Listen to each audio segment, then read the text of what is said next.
এই জগতের ভালোবাসা হচ্ছে লেবুর টুকরোর মতো। একটা লেবুর টুকরো ততক্ষণ পাতে থাকে যতক্ষণ লেবুর মাঝে রস থাকে।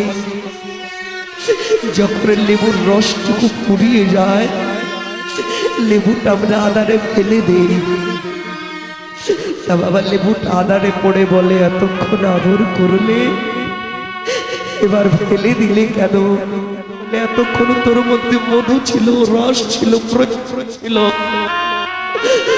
এখন তোর মাঝে রস নেই, প্রয়োজন নেই। সেদিন অহংকার দূরে যাবে যে আমি কোনোদিন ভালোবাসার মানুষের সঙ্গ করলাম না। তাই মা, আমাদের ভাগ্যে আর কি না হয়, আর কোনোদিন আমরা এমন ভক্তের সঙ্গ আমরা পাই কি না পাই, আমরা তো কেউ জানি না বাবা। কারণ কারো ভাগ্যের কথা কেউ বলতে পারে না। কখন যে কার জীবন বেলা ডুবে যাবে কেউ জানে না। জগতের মাঝে একটা ছেলে একটা মেয়েকে ভালোবাসে, এই প্রীতির মধ্যে স্বার্থ আছে। দিতে পারলে থাকবে ভালোবাসা, দিতেও পারবেন না, থাকবে না। গৌর হরি অপ্রাকৃত জগতের প্রীতির কথা বললেন কি? প্রীতি প্রীতি সব জনাই করে, প্রীতি কি আসলে সহজ কথা? বৃক্ষের ফল নহে গো প্রীতি, নাই মেলে যথা তথা। প্রীতির লাগিয়া আপন ভুলিয়া যে জন পরেতে মিশিতে পারে, ওই পরকে আপন করতে পারলে স্বজনে প্রীতি বলবো। তাহলে পরকে আপন করতে হবে। তাহলে পরকে বলে বাবা সে তো আপন ছিল, কিন্তু আমরা সবাই তাকে আজ পর করে দিয়েছি। কে? এই আপন মানুষগুলোকে ভালোবেসে আমার গৌরকে পর করে দিয়েছে। তো গৌরকে যদি তুমি আপন করতে পারো, গৌর চরণে যদি নিজের সর্বস্ব জলাঞ্জলি দিতে পারো, তবেই বাবা তোমার প্রীতি হবে, ভালোবাসা থাকবে। নয়নে নয়নে বান বরিশনে তাহাতে জন্মিল পি, অধরে অধরে বাক্য আলাপনে তাহাতে জন্মিল রি, হিয়ায় হিয়ায় প্রেম আলিঙ্গনে তাহাতে জন্মিল তি। প্রীতি কখনো হয় নয়নে নয়নে বান বরিশনে। একটু বুঝে নেবে, একজন ভক্ত আপনারা আর একজন ভক্তকে দর্শন করছেন। বৈষ্ণবকে ওই শাস্ত্রে বলে, যাহার বদন দেখা মাত্র জাগে মনে আনন্দ, জানিও সেই তোমার প্রাণ গোবিন্দ। তাই না?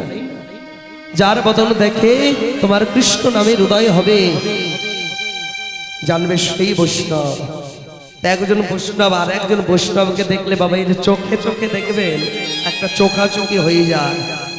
কারণ বৈষ্ণব একমাত্র বৈষ্ণব চেনে, তাই না? আবার একটু ওই যে অধরে অধরে হরি কথা কৃষ্ণ কথা আলাপন করবেন আপনারা। দুজন ভক্ত যদি একত্রিত হয় বাবা কি হয়? কৃষ্ণ নাম আলাপন হয়, তাতে একটু প্রেম জন্মে। তাহলে দেখে একটু প্রেম, ওই যে হরি কথা কৃষ্ণ কথা আলাপন করে একটু প্রেম। সর্বশেষে যখন হরি কথা বলে বলে একবারে গৌরের ভাব সমুদ্রে ভক্ত ডুবে যায়, আপনা দুই নয়নে অশ্রু গড়াই পড়ে, তখন কি করে? হিয়ায় হিয়ায় প্রেম আলিঙ্গনে একজন ভক্ত আর একজন আলিঙ্গন করে, তখন হয় প্রেম। সেই প্রীতির মূর্তি কি বলে? আত্ম ইন্দ্রিয় প্রীতি বাঞ্ছা তারে বলে কাম, কৃষ্ণ ইন্দ্রিয় প্রীতি বাঞ্ছা ধরে প্রেম নাম। আমরা এই দেহের সুখের জন্য যা করি তাই হলো কাম, আর আমরা গোবিন্দের সুখের জন্য যা করি তাই হলো প্রেম। গৌর হরি সেই মূর্তি ধরল কেন? কুরতি নাশ করবার লাগে। তাহলে কুরতি কি? কুশব্দের অর্থ ভালো না, মানে মন্দ, তাই না বাবা? বলি না ছেলেটা কুকাজ করেছে বলি। তাহলে কুশব্দের অর্থ মন্দ, রতি শব্দের অর্থ ভালোবাসা। তাহলে কুরতি শব্দের অর্থ কি মা? এই মন্দ বাসা। কোন বাসা? আমাদের দেহ বাসা। এই বাসা কিন্তু ভালোবাসা ছিল। যেদিন আপনি জগতে এসেছিলেন, যেদিন আপনার দেহটা 16 কলায় পরিপূর্ণ ছিল, কিন্তু এই যে ভাই বন্ধু আত্মীয় স্বজনকে দিতে দিতে আর এই কলসিটা বাবা খালি হয়ে গেছে।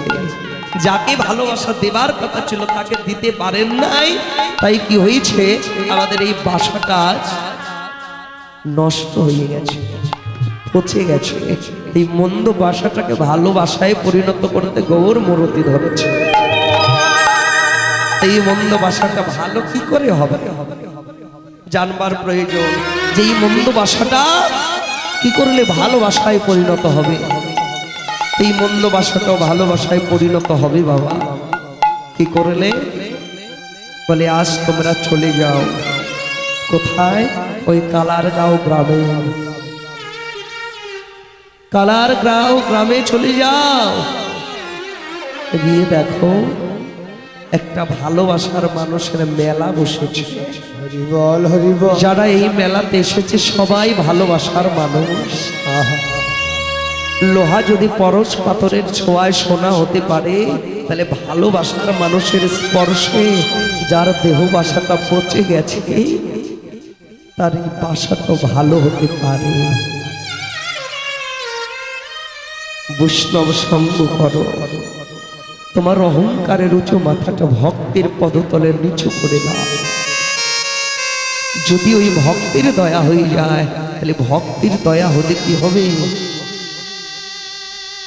এই দেহ বাসাটাও ভালো হবে। বাবা এবারে যে দাদারা এই আয়োজনটা করেছে সে বড় অভাগা। তার বাবার ইচ্ছা ছিল তো, বাবাটা চলে গেছে, যে একটু ভালোবাসার মানুষের সঙ্গ করবে, কিন্তু সেই দাদার বাবা চলে গেছে। কিন্তু আজ কিন্তু দেখুন একটা ভালোবাসার মানুষের মেলা বসেছে, কত দূর দূরান্ত হতে ভালোবাসার মানুষ ছুটে এসেছে এই ভক্ত সঙ্গ করবার জন্য। বৈষ্ণবগণ, তাই তোমরা একবার এই ভক্তের চরণ তলে যাও, ভালোবাসার মানুষের সঙ্গ করে দেখো। ভালোবাসার মানুষের সঙ্গ করলে এই বাসাটা হতে পারে গৌরের দয়ে ভালো হতে পারে। তাই একবার যাও, ভালোবাসার মানুষের সঙ্গে গিয়ে একবার প্রেম আলিঙ্গন করো, হতে পারে ভালোবাসা তোমার ভালোবাসায় পরিণত হবে। তবে শোনা যাক কবে? বলে অনুশোচনা জাগবে একদিন। আজ তো আমাদের বড় অহংকার, রক্ত গরম, চলতে পারি, বলতে পারি, খেতে পারি, এজন্য আমাদের অহংকার। তোমার অনুশোচনা হবে বাবা কবে জানো? যেদিন তোমার এই দুটি কর্ণ তোমার কথা শুনবে না, আমার এই দুটি কর্ণ একদিন তোমায় ধিক্কার দেবে যে সারাটা জনম কত কথা শ্রবণ করলি, কোনো কথা নয় মা। এই দুটি কর্ণ ধিক্কার দেবে, সারা জীবন কত কথা বললে, আ কথা কু কথা তুমি বললে, একদিনও তুমি কৃষ্ণ কথা শ্রবণ করো না। একদিন এই দুটি নয়ন তোমায় ধিক্কার দেবে, সারা জীবন কত কিছু দর্শন করলে, একদিন আমার গৌর মূর্তি দেখলে না। এই যে বদন তোমায় ধিক্কার দেবে, সারা জীবন তুমি কত আ কথা কু কথা বললে, একদিন মধুর কৃষ্ণ কথা তুমি বললে না। আমাদের এই দুটি হাত ধিক্কার দেবে, সারা জীবনে কত কর্ম করেছে এই হাত দিয়ে, অথচ একটা তুলসী পাত্র দুটি ফুল এনে গোবিন্দ চরণে দিতে পারো নাই। এই দুটো চরণ ধিক্কার দেবে, সারা জীবন তুমি কত জায়গায় হেঁটে গেলে, একদিন এই বৈষ্ণবের বাজারে তুমি হেঁটে গেলে না। সেদিন ঘরে শুয়ে শুয়ে মনে হবে আজ যদি আমি একটু ভক্তের সঙ্গ করতে পারতাম, আজ যদি আমি একটু বৈষ্ণব সঙ্গে গিয়ে বৈষ্ণবের পদধূলি অঙ্গে মানতে পারতাম, কিন্তু সেদিন যে মা আমার চরণ আর আমার কথা শুনবে না।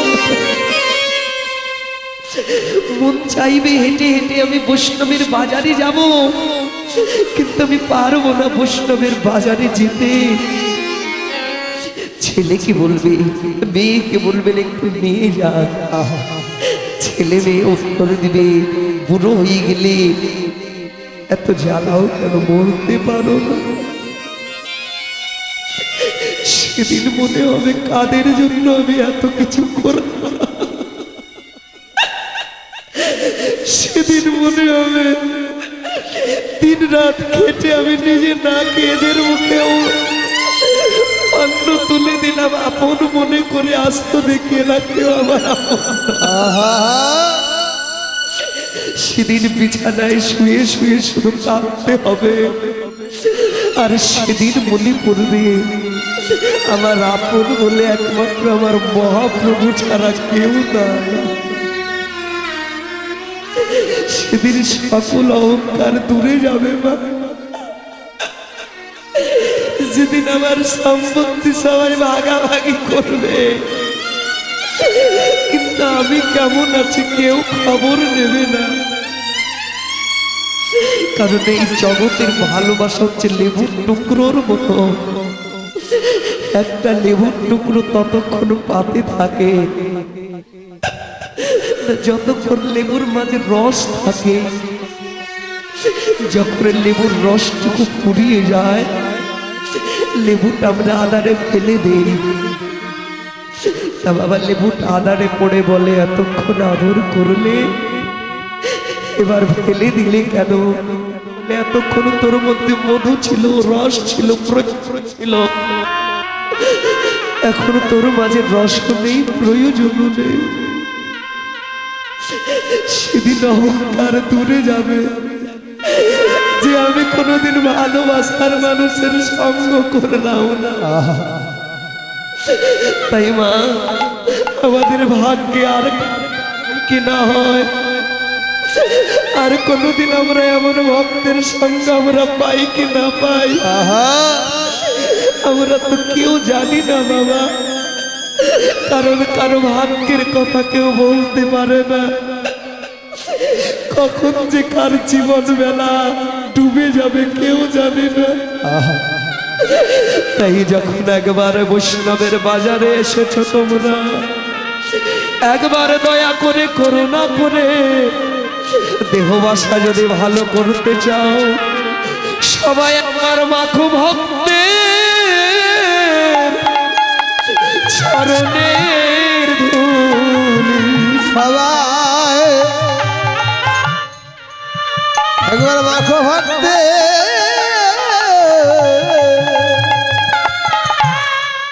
চরণে ধুলি, সবাই ওরে মাখো ভক্তে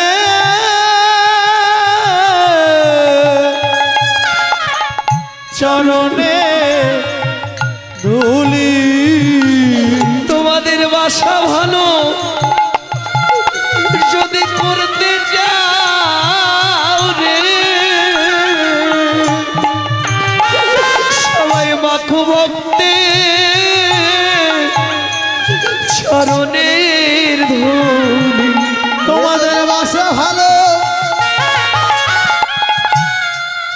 করতে যাও রে,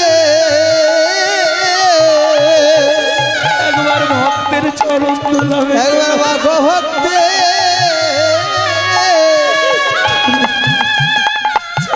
চরণ ধুলি। ভাগ্যে কোনদিন হয় কি না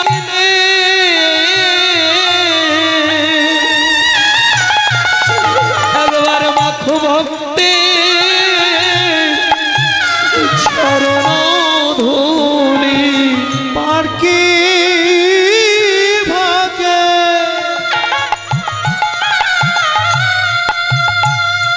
ওরে হয় কি না রে,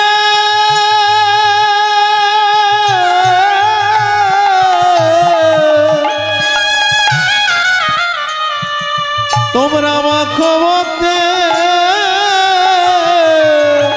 চরণে ধুলি রেখে দাও, চরণে ধুলি জগতে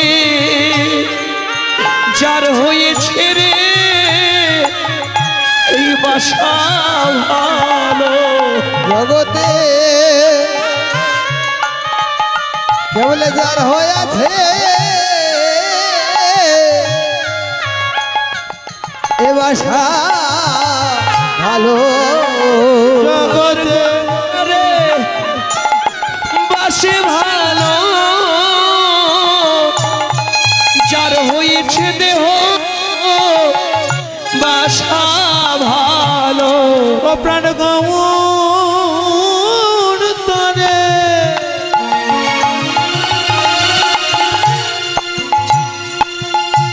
বাসে ভালো,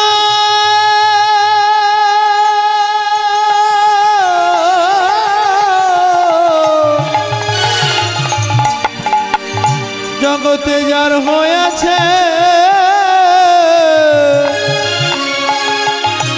বাসারে ভালো।